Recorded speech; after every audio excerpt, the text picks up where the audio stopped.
Hello and welcome. Today I wanted to share with you some of my experiences thus far in spinning and prepping fleece for spinning. I'm definitely not an expert. This is not a tutorial. It's just the way I've been going about it as an absolute beginner.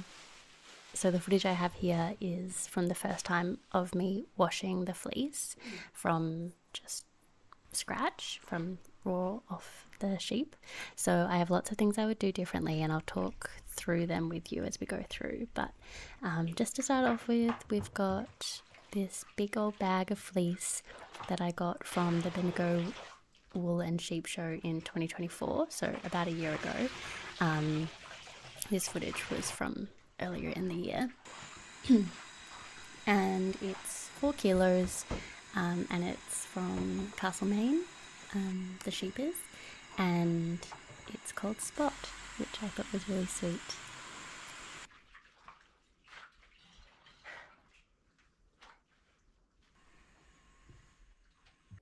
So I just went straight ahead and filled up a bathtub with warm soapy water and dumped it right in, and that was really my first mistake because I think it would have been much more streamlined if I had have given it a good old shake outside and let just the loose bits of dirt and things fall off before starting to wash it, because I'm thinking that that would have meant that I would have had to rinse it less times. So you'll be able to see I rinse it like quite a few times. I don't think I even kept all the footage, but it was probably like 5 or more times of me like rinsing it, filling the bathtub, moving it around a bit, and then squeezing it out and repeating.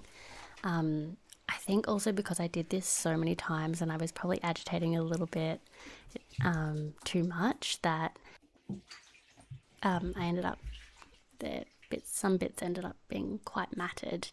I also think I should have done hotter water.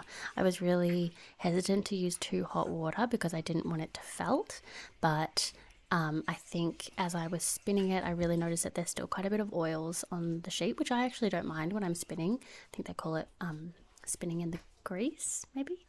But I suppose that's just a consideration for future.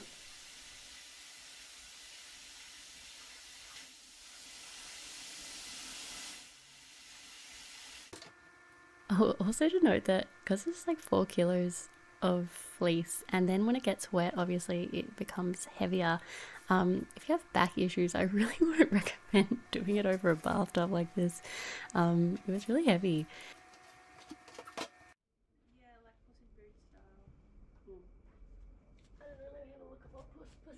So by the end, the water still wasn't really running clear, but I'd kind of given up and I wanted to be done with it. So I collected it up, and it was quite a nice warm evening that night. So I was able to give it a good old stomp under 2 towels to let out as much of the excess water as I could before hanging it up on some rails that we have in the house.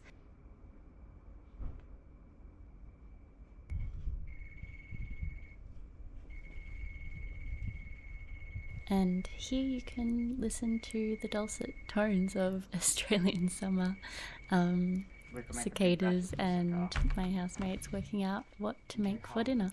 Yeah, pretty good idea actually. I can't think of sausage roll. Just do some grilled capsicums.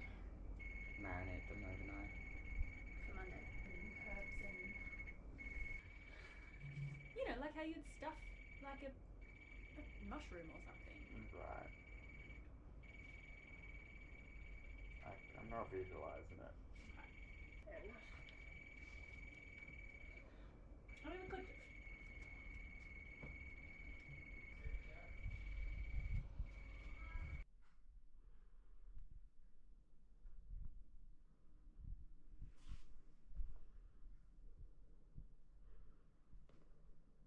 It took quite a few days actually, I think a couple of days to fully dry.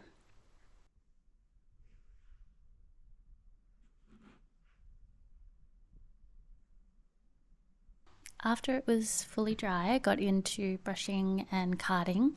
So this is my little setup with the basket of fleece, and then I would just take a little clump and separate the bad from the good, I suppose. So getting rid of any leftover sticks or debris, and also brushing through sort of the lengths of the crimp to remove as much of the matted, sort of felted parts as I could. I'm still trying to kind of work out how much waste is a reasonable amount to just assume. So here I was being quite liberal with the amount that I kept, but then when I started spinning, I noticed that it was really hard to get a nice even width, I guess, or weight of the yarn. And then I suppose the other end of the spectrum is to just keep the best of the best fleece and dispose of the rest. But I don't know, it doesn't sit super well with me, but I guess that's the way you get the nicest yarn. And thinking about how long it takes to get this done, I don't think it's such a bad thing to just keep the best materials that you have.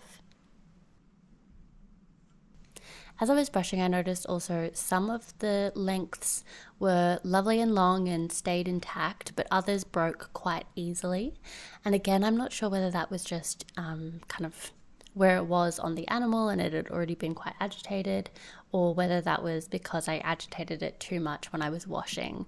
So it'll be interesting as I do it again and progress whether being a little bit more gentle in the washing process then allows me to keep more of the fleece. And then getting into spinning. And don't mind me talking in these clips. The audio ended up being shocking, which is why I'm doing a voiceover. I had to play around a little bit with the tension, which I think is just normal when you're starting to spin any new fibre. So actually now already I've learned from this that it's much easier to spin it if I've carded it as well as just brushing it through. Just brushing it without carding it made it a lot harder to have a nice even spin. Okay, this seems to be working.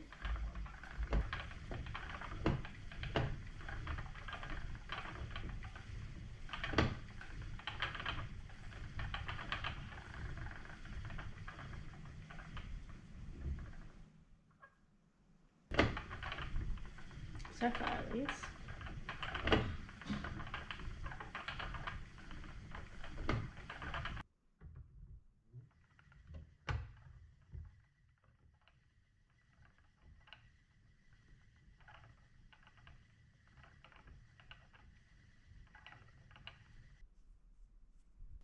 And then I just kept spinning and spinning until I had not a full bobbin, just quite a small amount actually.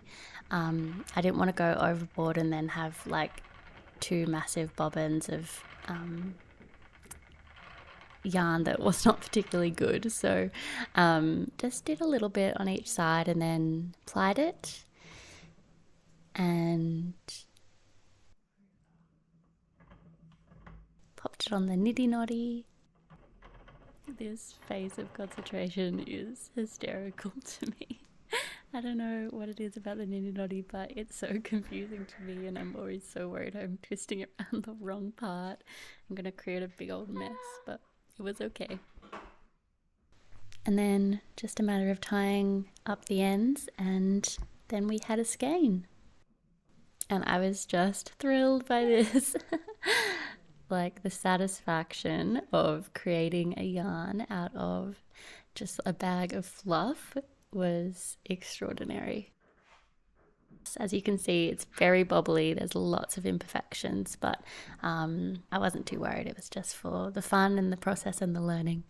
Hopefully in a little bit, when I'm gotten better at doing this and applied some of the stuff I've been learning, I might do an updated version of this. And then we ended up with this sweet little swatch that is so bubbly and imperfect, but I love her anyway. The idea of turning it into a jumper after I had a bag of fleece. What a joyous thought. I cannot wait.